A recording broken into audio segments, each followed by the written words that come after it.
Hi hello నమస్తే అండి, ఎలా ఉన్నారు? నేను మీ ఆశ. రాజమండ్రి రుచులకు స్వాగతం. ఈరోజు మనం చేసుకోబోయే వంట కొబ్బరన్నం నాటుకోడి కూర. ఇది మా రాజమండ్రి కల్చర్ అండి. చూడండి, వీడియో అంతా శ్రద్ధగా చూసి మీరు ఇంట్లో ట్రై చేయండి, చాలా బాగుంటుంది. దానికి కావాల్సిన పదార్థాలు: గరం మసాలాకండి వెల్లుల్లి, 2 యాలకులు, ఒక చిన్న చెక్క, 4 లవంగాలు. ఎక్కువ మసాలా వేయకూడదండి.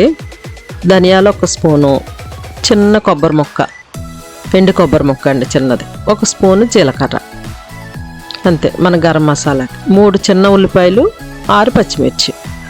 చికెన్ కారం వేసుకుందామండి. కారం 2 స్పూన్లు వేయాలి. కేజీ చికెన్ అండి, కేజీ తీసుకున్నాను. కేజీ చికెన్కి 2 స్పూన్ల కారం, 1 స్పూను సాల్ట్, 1/2 స్పూను పసుపు, 1/2 స్పూను పసుపు, 1 స్పూను అల్లం వెల్లుల్లి పేస్ట్, 1 స్పూన్. బాగా కలపండి. 1 కేజీ చికెన్ రెసిపీ. నాటుకోడి అండి. బాగా ముందు మనం ఫస్ట్ చేయవలసింది బాగా కలుపుకొని అలా ఉంచండి. 1 పావు గంట సేపు అన్నది అది నానాలి. మిగతా ప్రాసెస్ ఉల్లిపాయలు అవి కోసుకునే లోపు మీరు ఇది బాగా కలుపుకొని ఉంచుకుంటే ఉప్పు కారం ముక్కకి బాగా పట్టుకుంటుంది. ఉంచుకున్నారు కదా. ఉల్లిపాయలు, కోసిన ఉల్లిపాయలు, నూనె పెట్టుకున్నాం కదండి. పచ్చిమిర్చి, ఫస్ట్ పచ్చిమిర్చి వేయండి, తర్వాత ఉల్లిపాయలు వేయండి. ఎక్కువ వేయకూడదండి ఉల్లిపాయలు, గ్రేవీ ఎక్కువ ఉండకూడదు నాటుకోడికి. చిన్న ఉల్లిపాయలు 3 సరిపోతాయి మీకు కేజీ మాంసానికి. ఎక్కువ గ్రేవీగా ఉండకూడదు. కొంచెం సాల్ట్, ఉల్లిపాయ మగ్గడానికండి కొద్దిగా చిటికెడు సాల్ట్ చూసుకుని వేసుకోండి. సాల్ట్ మనం మన చికెన్ కలిపినప్పుడు కూడా తగ్గించాం సాల్ట్, దీంట్లో కొంచెం వేసుకోవాలి. కొంచెం బ్రౌన్ కలర్ వచ్చే వరకు సిమ్లోనండి, మంట తక్కువ పెట్టండి. తక్కువ పెట్టి చిన్న ఫ్లేమ్లోనే మగ్గనివ్వండి. ఉల్లిపాయలు బాగా మగ్గాలి, పచ్చిదనం ఉండకూడదు. మూత వేసి బాగా మగ్గనివ్వండి. ఒక 5-6 నిమిషాలు మగ్గితే చూసారా కలర్ వచ్చాయి, ఉడికిపోయింది ఉల్లిపాయ. బాగా వేగిన తర్వాత ఇంక దీంట్లో మసాలా ఏమీ ఇప్పుడు వేయకూడదండి. ఇప్పుడు మనం కలిపి పెట్టుకున్నాం కదా చికెన్, దాన్ని దీనిపైన వేసేయండి. దాంట్లో అల్లం వెల్లుల్లి పేస్ట్ కూడా వేసేసాం కాబట్టి పైన వేసేయండి. ఉల్లిపాయలు వేగగానే వేసేసుకోవచ్చు. అంతా వేసేయి ఒకేసారి. చూసారా బాగా పీల్చుకుంది ముక్క. ఒక అరగంట సేపు నానబెట్టానండి. మీరు పెరుగు కూడా వేయక్కర్లేదండి. నాటుకోడికి ఎప్పుడు పెరుగు వేయకూడదు. మామూలు చికెన్ అయితే వేసుకోవచ్చు. కొంచెం చేయి కడుక్కున్నాను అంతే, వాటర్ చాలా కొంచెం. ఆ గిన్నెలో చేతులు కడిగి వేసాను అంతే. వాటర్ అస్సలు వేయక్కర్లేదండి. సన్న మంట మీద దాన్ని మగ్గబెట్టండి. కలిపేసి ఉల్లిపాయలు ఆ చికెన్ అంతా బాగా కలిసాక మూత పెట్టుకోండి. ఒక పావు గంట సేపు మూత తీయకండి, దాన్ని మూత పెట్టేసి ఉంచండి. దాంట్లో వాటర్ వస్తుంది. చిన్న మంట మీద పెట్టాం కాబట్టి మీకు మాడదు. గిన్నె కూడా మందం గిన్నె పెట్టుకున్నానండి, పెద్ద గిన్నె పెట్టుకున్నాను, మాడదు మీకు. ఒక పావు గంట సేపు మూత తీయకండి. అస్తమాటు కలిగి పెట్టద్దు, ఉడకదు మీకు ముక్క. మీరు అస్తమాటు మూత తీస్తే కనీసం 10 నిమిషాలు మూత తీయకుండా ఉడకనివ్వండి చిన్న మంట మీద, అలా ఉంచేసేయండి. అంతలోపు కొబ్బరికాయలు 2 అండి. కేజీ బియ్యం తీసుకున్నాను, 2 కొబ్బరికాయలు. అది ఉడుకుతుంది కదా, ఈలోపు మనం కొబ్బరి అన్నానికి రెడీ చేసుకుందాం. కొబ్బరి ముక్కలు చేసుకుని మిక్సీ చేసుకుని పేస్ట్ చేసుకుందాం. చూసారా పేస్ట్ చేసుకున్నాను. 2 కొబ్బరికాయలు, కేజీకి 2 కొబ్బరికాయలు మిక్సీలో వేసి ముద్ద చేసుకుని పెట్టుకున్నాను.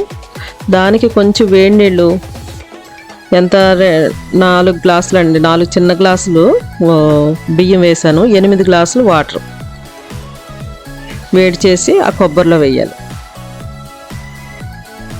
4 గ్లాసులకి 8 గ్లాసులు వాటర్ ఏం తగ్గించొద్దండి, 1కి 2 ఖచ్చితంగా వేయాలి. వేడి నీళ్ళు వేసారు కదా, వేడి నీళ్ళు వేసి దాన్ని బాగా కలిపి జాలీలో వేసుకోండి. జాలి పెట్టుకొని జాలీలో వేసుకోండి, ఈజీగా ఉంటుంది మీకు పాలు తీ. ఇక వాటర్ ఏం పట్టదండి అన్నానికి. ఈ పాలుతోనే మనం పాలు తీసి కొలత వేసుకుని తీసుకున్నాం కదా పాలు, 4 గ్లాసులకి 8 గ్లాసులు పాలు వస్తాయి. దాన్ని బాగా పిండేసేయండి. కొబ్బరి పిండి పక్కన పెట్టుకుంటే ప్యూర్గా పాలు వస్తాయి మీకు.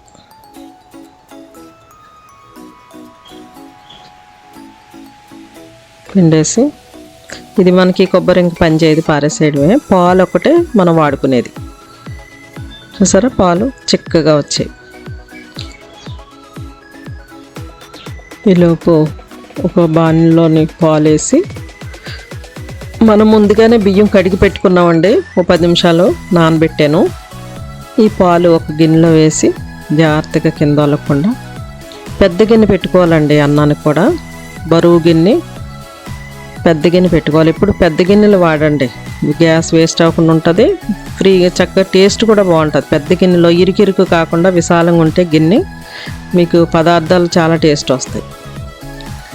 పసుపు ఒక 1/2 స్పూను, ఒక 10 వరకు లవంగాలు 10 వేసుకోండి. ఇంకా మనం మసాలా ఏమి వేయమండి ఇందులో, ఒట్టి లవంగాలే.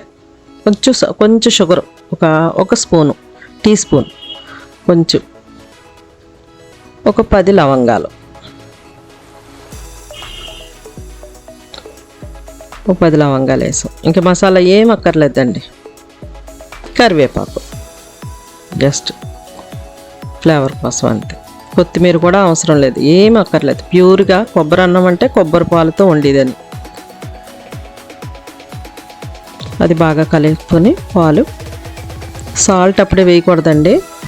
ఉడికి దగ్గర పడినప్పుడు సాల్ట్ వేయాలి, ఎందుకంటే పాలు ముక్కలు అరివి ఇరిగిపోతాయి.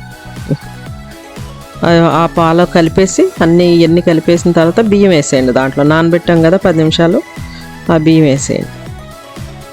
వేసేసి మూత పెట్టేయడం, కలిపెట్టి మూత పెట్టేయడం. ఒక్క పావు గంటలో దగ్గర పడుతుంది, అప్పుడు సాల్ట్ వేసుకోవాలి మీరు. సరే చక్కగా కలిసింది. మసాలాలో నెయ్యి కానీ ఏం వేయక్కర్లేదండి, ఉట్టి అలా కలిపేసి పెట్టేయడమే. ఈలోపు కూర చూస్తున్నామండి, దగ్గర పడింది. ఇప్పుడు గరం మసాలా నూరు పెట్టుకున్నాం కదా, వేద్దాం. దగ్గర పడింది కదా. ఎక్కువ గ్రేవీ ఉండకూడదు, బాగా డ్రై అయిపోవాలి కూర. ఆ గరం మసాలా వేసుకుని దించే ముందు ఒక 5 నిమిషాల్లో దించుతాం అనగా గరం మసాలా పేస్ట్ వేసుకోండి. మనం నూరుకుని బండ మీద నూరుకుని వేసుకుందామండి. పొడులు ఏమి వేయొద్దు. మీకు చూపించిన మసాలా నూరుకుని పచ్చి మసాలా ఒక 5 నిమిషాల ముందు వేసుకోవాలి. బాగా దగ్గర అయ్యాక గ్రేవీ ఎక్కువ లేకుండా చూసుకోండి. మనం ఉల్లిపాయ కూడా తక్కువే వాడాం. బాగా డ్రైగా అవనివ్వండి. 5 నిమిషాల్లో అయిపోతుంది. హైలో పెట్టుకుని వేయించితే అయిపోతుంది. కొత్తిమీర రెడీ అయిపోయిందండి. కర్రీ రెడీ అయిపోయింది. రైస్ ఒక పక్కన అవుతుంది, మీకు కర్రీ కూడా రెడీ అయింది. ఇది మా రాజమండ్రి కల్చర్ అండి. పండగలప్పుడు, కొత్త అల్లుడు ఇంటికి వచ్చినప్పుడు కొబ్బరన్నం, నాటుకోడి, గారెలు మా కల్చర్ అండి. ఇప్పుడు మనం గారెలు చూసుకోవట్లేదు, ఈ 2 చేశాను. ఇంకొకసారి గారెలు కూడా చేద్దాం. ఇది మా రాజమండ్రి కల్చర్. దయచేసి ట్రై చేయండి, చాలా బాగుంటుంది. పిల్లలు చక్కగా ఇష్టంగా తింటారు. మసాలాలు ఏమి ఉండవు, హీట్ చేయదు, బాడీ కూల్గా ఉంటుంది, ఎక్కువ తినగలం. మీకు బయట ఈ కొబ్బరి అన్నం దొరకదండి, ఏ రెస్టారెంట్లోనైనా. మనం చేసుకున్నదే ప్యూర్గా పాలతోనే వండుకోండి, కమ్మగా ఉంటుంది. ఉట్టన్నం కూడా తినొచ్చండి, ఉట్టన్నం కూడా తినొచ్చు, బాగుంటుంది. కర్రీ లేకపోయినా కూడా తినేయచ్చు. పిల్లల హాస్టల్స్లో ఉన్నవాళ్ళు అందరూ బ్యాచిలర్స్ చక్కగా కుక్కర్ ఉన్నా కూడా చేసుకోవచ్చు. దగ్గర పడింది కదా, సాల్ట్ వేసాము 1 స్పూను సరిపడా వేసుకుని మూత పెట్టేయండి. దగ్గరికి అయిపోయింది.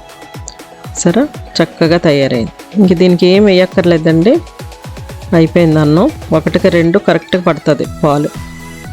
ముందుగా వాటర్ కొలత వేసుకుని అప్పుడు పాలు తీసుకున్నాం కదా, కరెక్ట్గా సరిపోతాయి. కేజీకి 2 కొబ్బరికాయలండి. 1/2 కేజీ అయితే 1 కొబ్బరికాయ చాలు, పెద్దదే. 1కి 2 వాటర్ తెలుసు కదా మీకు, 1కి 2. ప్లేట్లోకి తీసుకుందాం. కలర్ఫుల్గా చాలా బాగా వచ్చిందండి కొబ్బరి అన్నం, చాలా టేస్టీగా ఉంటుంది. మన కర్రీ కూడా తీసుకుందాం.